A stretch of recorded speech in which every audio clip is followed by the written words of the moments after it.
Scar King is just the quintessential evil dictator. The Scar King has this great weapon, this bone whip. In the same way that humans have weapons of mass destruction, the Scar King's got his version of that. Scar King is a dark counterpart to Kong.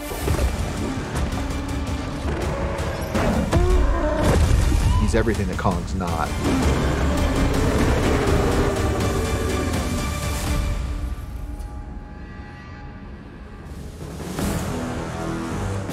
Normally when you're doing a Godzilla or King Kong movie, humanity is the biggest threat. Being able to come up with a villain like the Scar King, it opened the door where we could tell that same evil side of humanity story, but from the monster perspective. And that means creating an even bigger threat that the Scar King is in control of. He's taken over this tribe of apes in Hollow Earth, and he's running the show down there, and he's doing it in the most self-serving way possible. If you look in his throne room scene, you can kind of see that he even has like a little harem. There's little apes that are clearly little Scar King apes. As far as the Scar King knows, Hollow Earth is the entire universe. He doesn't necessarily know that the surface world is up there until he goes through that portal and sees our world for the first time. And when he does, you can see that hunger in his eyes.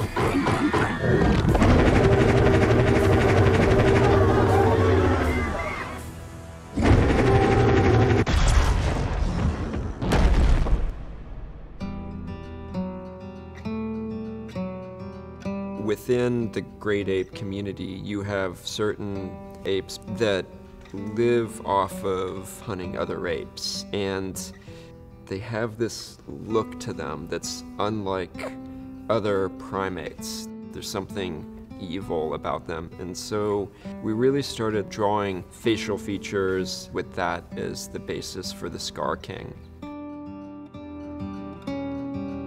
I wanted a nemesis for Kong that was going to be another ape, but would be more agile than Kong. He's taller, he's slim, his arms are extra long, he's lanky, his colors are vibrant and red, whereas Kong, deep down, there's something kind of gentle about him. This one's scary and ruthless. His actual fur color isn't red. He's painted himself that way, and you can see all the other apes have these marks on their body, and that's sort of them pledging their allegiance. There's even a ranking system. You can see some of the guards, they also have red paint on their face, whereas the worker ones don't have the red paint on their face. I like that he's called the Scar King, although he himself is one of the least scarred apes, because it implies something even darker about him, about how he identifies like his loyal guard through scarring them. For the Loyal Guard, we were looking at chimpanzees that are older, have started losing hair, so that you really start to see their muscular nature.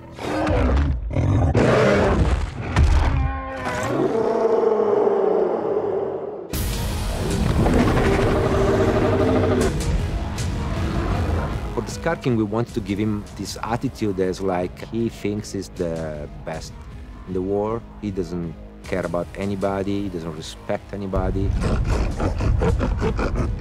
So we wanted to make sure that this personality was coming through his body language and the way he looked at the other Titans, always to impose himself. So the Scar King, besides being very agile and moving fast, what did give him strength is his whip.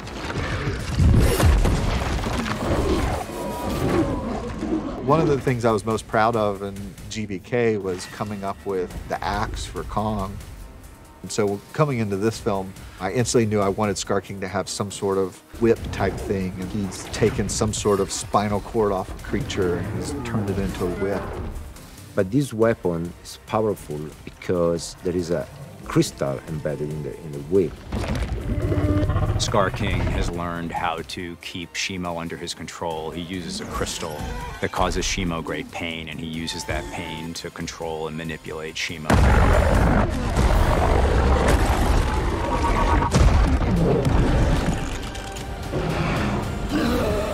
Scar King's by far the smartest opponent we've ever seen in these movies. He's been able to create this army of Kongs. He's been able to capture and weaponize Shimo and use that as the battering ram to fight his way out of Hollow Earth and potentially enslave the surface world as well.